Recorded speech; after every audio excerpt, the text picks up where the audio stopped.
Hello everyone, स्वागत है आपका हमारे चैनल परफेक्ट फार्मेसी पे।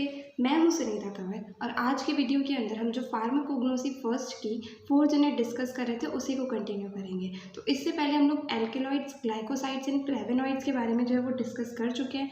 आज की वीडियो के अंदर हम जो टैनिन्स वाला टॉपिक है वो कंप्लीट करेंगे। देन नेक्स्ट वीडियो के अंदर हम वॉलेटाइल ऑयल एंड रेजिन, ये दोनों टॉपिक जो है एक ही वीडियो के अंदर कवर करेंगे। ठीक है, तो आज की वीडियो के अंदर हम लोग ये देखेंगे टैनिन्स जो है वो होते क्या है, उसकी डेफिनेशन हम लोग डिस्कस करेंगे। देन उसका क्लासिफिकेशन डिस्कस करेंगे। देन उसकी प्रॉपर्टीज़ क्या क्या होती है ये हम लोग जानेंगे। एंड देन आइडेंटिफिकेशन टेस्ट जो है टैनिन्स के वो क्या क्या होते हैं ये हम लोग देखेंगे। ठीक है, तो कम्प्लीटली टैनिन्स जो है वो आज के वीडियो के अंदर कंप्लीट हो जाएगा। तो अगर आप इस टॉपिक के बारे में अच्छे से जानना चाहते हैं तो प्लीज़ आप इस वीडियो को एंड तक देखिएगा। एंड इसके नोट्स जो है वो आपको वेबसाइट पर मिल जाएंगे। एंड ये चीज़ जो है टेलीग्राम चैनल पर अपडेट कर दी जाएगी कि किस किस यूनिट के नोट्स जो है वो वेबसाइट पर अवेलेबल हो गए हैं। तो इसलिए आप टेलीग्राम चैनल ज़रूर ज्वाइन कीजिएगा। एंड इंस्टाग्राम पे भी हमारा पेज है, वहाँ पे भी आप हमें फॉलो कीजिएगा। तो चलिए आज का टॉपिक जो है वो हम लोग स्टार्ट करते हैं। सो सबसे पहले हम लोग ये देखते हैं कि टैनिन्स जो है वो होते क्या हैं। Tannins are complex, organic, non-nitrogenous, polyphenolic substances of higher molecular weight। तो tannins जो हैं ये कॉम्प्लेक्स सब्सटेंसेस होते हैं, ऑर्गेनिक सब्सटेंसेस होते हैं, नॉन नाइट्रोजिनस मतलब इनके स्ट्रक्चर के अंदर कहीं पर भी नाइट्रोजन जो है वो प्रेजेंट नहीं होता। देन पॉलीफिनोलिक सब्सटेंसेस मतलब इनके स्ट्रक्चर के अंदर जो फिनोल मॉलिक्यूल है वो बहुत सारे प्रेजेंट होते हैं। एंड सबसे मेन चीज़ ये है कि जो टैनिन्स है ये हायर मॉलिक्यूलर वेट के होते हैं, मतलब इनका मॉलिक्यूलर वेट जो है वो बहुत ज़्यादा होता है। ठीक है, तो इस तरीके से ये थी सिंपली टैनिन की डेफिनेशन। जैसे हमारे पास 4th यूनिट के अंदर अलग अलग सेकेंडरी मेटाबोलाइट्स है, alkaloid, glycoside, flavonoid, tannin, volatile oil, resin.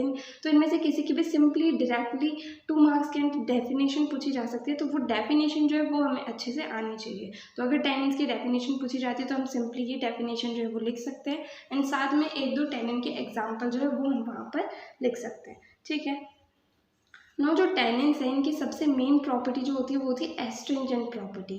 इससे क्या होता है कि ये क्या करते हैं कि जो टिश्यू एंड प्रोटीन होते हैं हमारी बॉडी के अंदर उन्हें बाइंड होने में मदद करते हैं। तो एस्ट्रिंजेंट प्रॉपर्टी इसकी होती है जिससे कि क्या करते हैं ये टिश्यू एंड प्रोटीन को बाइंड होने में मदद करते हैं। नाउ सेकेंड हम लोग देखेंगे क्लासिफिकेशन ऑफ टैनिन्स, मतलब टैनिन्स को अलग अलग कितने क्लासेस के अंदर हम लोग क्लासीफाई कर सकते हैं। तो टैनिन्स जो है ये 3 क्लासेस के अंदर क्लासीफाइड है। फर्स्ट आते हैं हाइड्रोलाइजेबल टैनिन्स, सेकेंड आते हैं कंडेंस्ड टैनिन्स एंड थर्ड आते हैं स्यूडो टैनिन्स। तो सबसे पहले हम लोग ये देखते हैं कि हाइड्रोलाइजेबल टैनिन्स जो है ये होते क्या है, इनके अंदर क्या क्या एग्जाम्पल्स जो है वो आते हैं। तो यहाँ पर हाइड्रोलाइजेबल टैनिन्स, तो नाम से हमें ये पता चल रहा है कि इन टैनिन्स का जो हाइड्रोलाइसिस है वो हो सकता है। तो ये टैनिन्स जो होते हैं वो एसिड्स के द्वारा या फिर जो टैनिस एंजाइम है उनके द्वारा हाइड्रोलाइज हो जाते हैं। एंड जो हाइड्रोलाइजेबल टैनिन्स होते हैं ये जो होते हैं एस्टर्स होते हैं फिनोलिक एसिड के, जो कि लिंक्ड होते हैं पॉलीहाइड्रिक अल्कोहल से। ठीक है, तो सिंपली हाइड्रोलाइजेबल टैनिन्स जो हैं ये वो टैनिन्स होते हैं जो कि एसिड्स या फिर टैनिस एंजाइम के द्वारा हाइड्रोलाइज हो सकते हैं। एंड ये एस्टर्स होते हैं फिनोलिक एसिड के, जो कि लिंक्ड होते हैं पॉलीहाइड्रिक अल्कोहल से। ठीक है, ना जो हाइड्रोलाइजेबल टैनिन्स होते हैं 2 टाइप के होते हैं, एक तो है गैली टैनिन्स एंड दूसरे हैं इलायची टैनिन्स। गैली टैनिन्स के अंदर क्या होता है, जब इनका हाइड्रोलाइसिस करते हैं तो उससे गैलिक एसिड का फॉर्मेशन होता है। एंड जो इलायची टैनिन्स है जब इनका हाइड्रोलाइसिस करा जाता है तो उससे इलायचिक एसिड का फॉर्मेशन होता है। ठीक है, नाउ गैली टैनिन्स के एग्जाम्पल आएंगे रूबार्ब, चेस्टनट। एंड इलायची टैनिन्स के एग्जाम्पल है यूकैलिप्टस एंड ओक बार्क। ठीक है, अब जो हाइड्रोलाइजेबल टैनिन्स होते हैं जब इनके अंदर FeCl3 को मिक्स करा जाता है तो उससे क्या होता है, डार्क ब्लूइश ब्लैक कलर जो है वो दिखता है। ठीक है, एंड अगर हाइड्रोलाइजेबल टैनिन जो है इन्हें हीट करा जाता है या फिर ये कहें कि इनका ड्राई डिस्टिलेशन करा जाता है तो उससे हमें जो मॉलिक्यूल मिलता है वो होता है पायरोगैनोल। तो इस वजह से हाइड्रोलाइजेबल टैनिन्स को जो है पायरोगैनोल टैनिन्स भी कहते हैं, क्योंकि जब इसका ड्राई डिस्टिलेशन या फिर हीट करा जाता है तो उससे हमें पायरोगैनोल मॉलिक्यूल जो है वो मिलता है। नाउ सेकेंड आएंगे कंडेंस्ड टैनिन्स। तो कंडेंस्ड टैनिन्स जो है इन्हें नॉन हाइड्रोलाइजेबल टैनिन्स भी कहते हैं। ये जो होते हैं रेजिस्टेंट होते हैं हाइड्रोलाइसिस से, इनका हाइड्रोलाइसिस जो है वो बिल्कुल भी नहीं होता है। देन ये जो टैनिन्स होते हैं ये डराइव होते हैं फ्लेवोनॉइड से। टैनिन से पहले हमने फ्लेवोनॉइड्स वाला टॉपिक डिस्कस करा था, तो ये वाले जो टैनिन्स होते हैं कंडेंस्ड टैनिन्स ये फ्लेवोनॉइड से डराइव होते हैं। ठीक है, देन जो कंडेंस्ड टैनिन्स होते हैं जब इनके अंदर FeCl3 को ऐड करा जाता है तो उससे क्या होता है, ब्राउनिश ग्रीन कलर जो है वो मिलता है। ठीक है, तो एक डिफरेंस हमारे पास hydrolysable tannin and condensed tannin के बीच में ये आ गया कि जो हाइड्रोलाइजेबल टैनिन है जब इसके अंदर FeCl3 को ऐड करा जाता है तो उससे डार्क ब्लूइश ब्लैक कलर आता है। एंड जब कंडेंस टैनिन जो है इनके अंदर जब FeCl3 को ऐड करा जाता है तो उससे ब्राउनिश ग्रीन कलर जो है वो आता है, ठीक है। दूसरा ये है कि कंडेंस टैनिन जो है जब इसका ड्राई डिस्टिलेशन करा जाता है तो उससे हमें कैटिकोल रिंग जो है वो मिलती है। एंड हाइड्रोलाइजेबल टैनिन जो है जब इनका हमने ड्राई डिस्टिलेशन करा था तो उससे हमें पायरोगैलोल मॉलिक्यूल जो है वो मिला था, ठीक है। नाउ कंडेंस टैनिन जो इनके अंदर एग्जाम्पल्स क्या क्या आएंगे, cinchona, cinnamon, black catechu and pale catechu, ठीक है। ये सारे जो है कंडेंस टैनिन के एग्जाम्पल्स हैं। नाउ नेक्स्ट हम लोग डिस्कस करेंगे स्यूडोटैनिन्स। तो स्यूडोटैनिन्स जो है इनका मेन ये रहता है कि इनका जो मॉलिक्यूलर वेट होता है वो कम होता है as compare to true tannins. हमने देखा था कि टैनिन्स जो हैं ये हाई मॉलिक्यूलर वेट कंपाउंड्स होते हैं। तो जो स्यूडोटैनिन्स है इन्हें स्यूडोटैनिन्स इसलिए कहा जाता है क्योंकि मेन प्रॉपर्टी क्या है टैनिन्स की कि इनका मॉलिक्यूलर वेट ज़्यादा होता है, बट जो स्यूडोटैनिन्स होते हैं इनका जो मॉलिक्यूलर वेट है वो जनरली जो जनरल टैनिन्स होते हैं उनसे कम होता है, ठीक है। नाउ जो ये स्यूडोटैनिन्स होते हैं, टैनिन्स का एक आइडेंटिफिकेशन टेस्ट होता है गोल्ड बीटर स्किन टेस्ट, वो अभी हम आगे डिस्कस करेंगे। तो जो ये स्यूडोटैनिन्स है ये इस टेस्ट से रिस्पॉन्ड नहीं करते, मतलब ये जो है ये टेस्ट को पॉजिटिव नहीं देते हैं, ठीक है। नाउ स्यूडोटैनिन्स के एग्जांपल क्या क्या होंगे, कॉफ़ी, नग्स वोमिका, ये जो है ये स्यूडोटैनिन्स के एग्जांपल है। तो इस तरीके से ये था complete classification of tannins. Tannins को हमने 3 क्लासेस के अंदर क्लासीफाई करा था, hydrolysable tannins, condensed tannin and pseudotannins, and इनके जो फर्दर एग्जाम्पल्स एंड कुछ पॉइंट्स जो है वो हम लोग यहाँ पर डिस्कस कर चुके हैं, ठीक है। नाउ नेक्स्ट हम लोग देखेंगे प्रॉपर्टीज ऑफ टैनिन्स। सो यहाँ पर प्रॉपर्टीज़ के अंदर हम लोग कुछ फिजिकल प्रॉपर्टीज़ एंड कुछ केमिकल प्रॉपर्टीज़ जो है वो डिस्कस करेंगे। तो फिजिकल प्रॉपर्टीज़ के अंदर सबसे पहला पॉइंट ये आता है कि जो टैनिन्स होते हैं ये एमॉर्फस नेचर के होते हैं, नॉन क्रिस्टलाइन नेचर के होते हैं, ठीक है। देन इनका हाई मॉलिक्यूलर वेट होता है, ये हम लोग डेफिनेशन में ही डिस्कस कर चुके हैं। तो इनका जो मॉलिक्यूलर वेट होता है वो 500 से लेकर के 20,000 डाल्टन तक होता है। नाउ जो सॉल्युबिलिटी है टैनिन्स की वो किस तरीके से होती है, वाटर के अंदर, अल्कोहल के अंदर, डाइल्यूट अल्कली एंड ग्लिसरीन के अंदर सॉल्युबल होते हैं, स्पैरिंगली सॉल्युबल होते हैं इथाइल एसीटेट के अंदर, एंड इनसॉल्युबल होते हैं ऑर्गेनिक सॉल्वेंट्स के अंदर सिर्फ और सिर्फ एसीटोन को छोड़ करके। तो एसीटोन के अंदर ये सॉल्युबल होते हैं, बाकी जितने भी ऑर्गेनिक सॉल्वेंट्स होते हैं उनके अंदर ये इनसॉल्युबल होते हैं। देन जो टैनिन्स होते हैं वो कोलोइडल सोल्यूशन का फॉर्मेशन करते हैं वाटर के साथ में, ठीक है। देन सबसे मेन प्रॉपर्टी क्या होती है टैनिन्स की, एस्ट्रिंजेंट प्रॉपर्टी होती है, ये क्या करते हैं टिश्यू एंड प्रोटीन को बाइंड होने में मदद करते हैं, ठीक है। तो ये थी फिजिकल प्रॉपर्टीज़। नेक्स्ट हम लोग देखते हैं कि केमिकल प्रॉपर्टीज़ जो है वो क्या क्या हो सकती हैं टैनिन्स की। तो सबसे पहला ये है कि टैनिन्स जो है ये प्रेसिपिटेट का फॉर्मेशन करते हैं प्रोटीन के साथ में, जिलेटिन के साथ में एंड एल्केलॉइड्स के साथ में, ठीक है। देन इसके अलावा इनकी एंटीऑक्सीडेंट प्रॉपर्टीज़ होती है, एस्ट्रिंजेंट प्रॉपर्टी तो होती है, ये हम लोग पहले डिस्कस कर चुके हैं। देन जो सॉल्ट्स होते हैं कॉपर के, टिन के, लेड के, इनके द्वारा टैनिन्स जो है वो प्रेसिपिटेट हो जाते हैं, ठीक है। देन जो टैनिन्स होते हैं ये आयरन सॉल्ट के साथ में कलर रिएक्शन जो है वो देते हैं।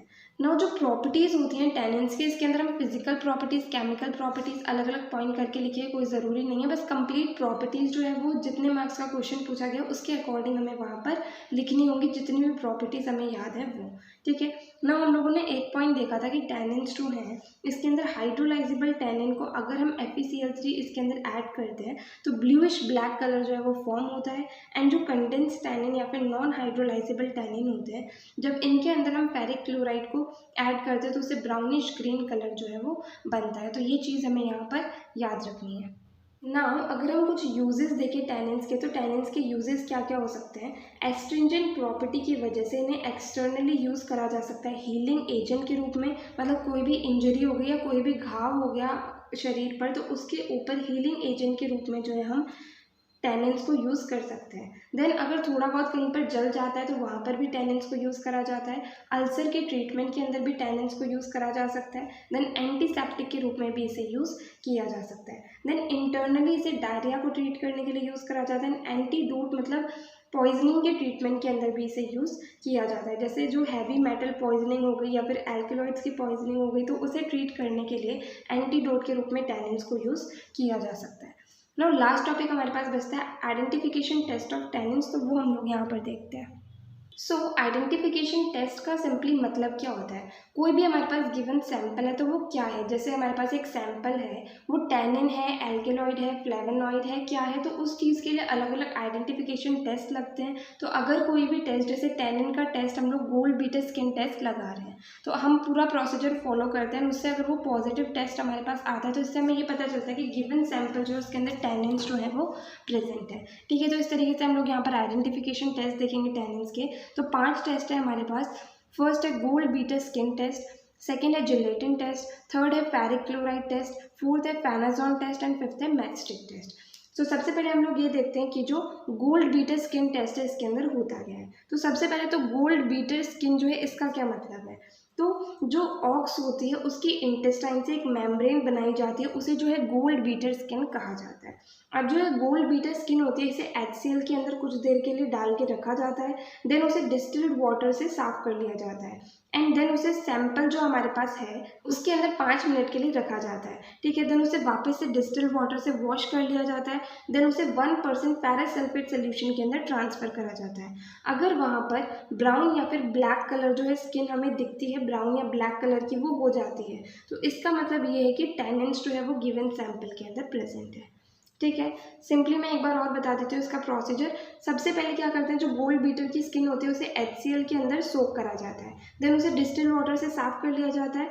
देन क्या करते हैं कि उस स्किन को सैंपल के अंदर 5 मिनट के लिए रखते हैं, देन फिर से उसे डिस्टिल्ड वाटर से वॉश कर देते हैं, देन जो 1% पैरासल्फेट सोल्यूशन हमने प्रिपेयर कर रखा है उसके अंदर हम उस स्किन को ट्रांसफर कर देते हैं। तो अगर उस स्किन के ऊपर ब्राउन या ब्लैक कलर हमें दिखता है तो इसका मतलब गिवन सैंपल के अंदर टैनिन्स जो है वो प्रेजेंट है। ठीक है, सेकेंड हमारे पास आता है जिलेटिन टेस्ट। इसके अंदर क्या होता है, इसके अंदर हम लोग सिंपली सबसे पहले सैंपल लेते हैं, उसके अंदर 1% जिलेटिन सोल्यूशन को ऐड करते हैं जिसके अंदर 10% NaCl भी प्रेजेंट होता है। अगर वहाँ पर प्रेसिपिटेट का फॉर्मेशन हो जाता है तो इसका मतलब है कि गिवन सैंपल के अंदर जो टैनिन्स है वो प्रेजेंट है। ठीक है, थर्ड आता है फेरिक क्लोराइड टेस्ट। इसके अंदर हम लोग क्या करेंगे, सैंपल के अंदर फेरिक क्लोराइड सोल्यूशन को ऐड करेंगे। अगर वहाँ पर ब्लू, ब्लैक, वॉयलेट या ग्रीन कलर हमें दिखाई देता है तो इसका मतलब ये है कि गिवन सैंपल जो है हमारा उसके अंदर टैनिन जो है वो प्रेजेंट है। ठीक है, नेक्स्ट आता है पैनाजॉन टेस्ट। इसके अंदर क्या होगा कि सैंपल का एक्सट्रैक्ट हम लोग लेंगे, उसके अंदर 1 ग्राम सोडियम एसिड फॉस्फेट को ऐड करेंगे, देन उसे थोड़ी देर के लिए गर्म करेंगे, फिर उसे रूम टेम्परेचर पर ठंडा करेंगे एंड देन फाइनली उसे फिल्टर कर लेंगे। अब जो फिल्ट्रेट है उसके अंदर हम लोग 2% पैनाजॉन सोल्यूशन जो है उसे ऐड करेंगे। तो अगर वहाँ पर प्रेसिपिटेट का फॉर्मेशन होता है तो इसका मतलब गिवन सैंपल जो है वहाँ पर टैनिन जो है वो प्रेजेंट है। ठीक है, तो इस टेस्ट के अंदर, पैनाजॉन टेस्ट के अंदर सिंपली क्या होगा, सैंपल का हम लोग एक्सट्रैक्ट लेंगे, उसके अंदर 1 ग्राम सोडियम एसिड फॉस्फेट को डालेंगे, उसे गर्म करेंगे, फिर रूम टेम्परेचर पर ठंडा करेंगे, देन फिल्टर कर देंगे, देन फिल्ट्रेट के अंदर 2% पैनाजॉन सोल्यूशन को ऐड करेंगे। अगर वहाँ पर प्रेसिपिटेट फॉर्म होता है तो मतलब गिवन सैंपल के अंदर टैनिन जो है वो प्रेजेंट है। ठीक है, लास्ट टेस्ट हमारे पास आता है मैचस्टिक टेस्ट। इसके अंदर क्या होगा, एक मैच स्टिक को हम लोग क्या करेंगे, सैंपल के अंदर डिप करेंगे। ठीक है, देन उसके बाद में उसे ड्राई कर देंगे, देन उसे कंसनट्रेटेड HCl की मदद से थोड़ा सा मॉइस्ट करेंगे, देन उसे फ्लेम के पास में वार्म करेंगे, मतलब गर्म करेंगे फ्लेम के पास ले जा करके। अगर जो मैच स्टिक की लकड़ी है वो पिंक या रेड कलर की हो जाती है तो इसका मतलब ये है कि जो गिवन सैंपल है उसके अंदर टैनिन जो है वो प्रेजेंट है। ठीक है, इस तरीके से ये सारे जो थे ये आइडेंटिफिकेशन टेस्ट थे टैनिन्स के। तो अगर एग्जाम के अंदर सीधे सीधे 5 मार्क्स के अंदर आइडेंटिफिकेशन टेस्ट पूछे जाते हैं टैनिन्स के, तो हम ये सारे टेस्ट लिख सकते हैं, इनका प्रोसीजर जो है सिंपली वो लिख सकते हैं। सो यहाँ पर टैनिन्स वाला टॉपिक जो है वो कंप्लीट होता है। हमने टैनिन्स के सारे जो सब पॉइंट्स थे उसका definition, classification, properties, identification test, uses, ये सारी चीज़ें जो है यहाँ पर डिस्कस कर ली हैं। तो अगर आपको इस वीडियो के अंदर कहीं भी कोई भी डाउट आया तो आप कमेंट सेक्शन में पूछ सकते हैं, और अगर आपको वीडियो हेल्पफुल लगे तो प्लीज़ आप इस वीडियो को लाइक करना, अपने फ्रेंड्स के साथ भी शेयर करना और चैनल को सब्सक्राइब करना। थैंक यू सो मच इस वीडियो को एंड तक देखने के लिए एंड चैनल को सपोर्ट करने के लिए।